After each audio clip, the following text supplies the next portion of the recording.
నిజామాబాద్ జిల్లా దర్పల్లి మండలం దమ్మన్నపేట గ్రామంలో శ్రీ దత్త జయంతి ఘనంగా నిర్వహించారు. ఇక 44వ ఆలయ వేడుకలు కన్నుల పండుగగా జరిగాయి.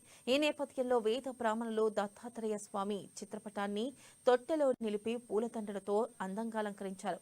మహిళలు ఉయ్యాల ఊపుతూ జోలపాటలు పాడగా వచ్చిన భక్తులు తన్మయంతో తేలియాడారు.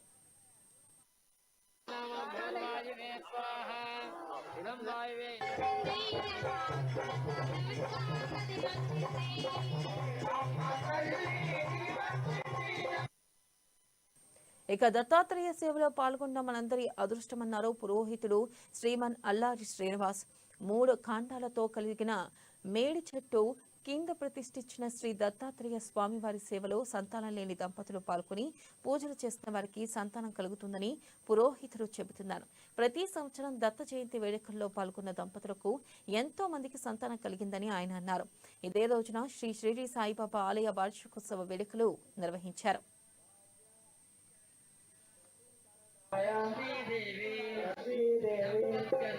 Devi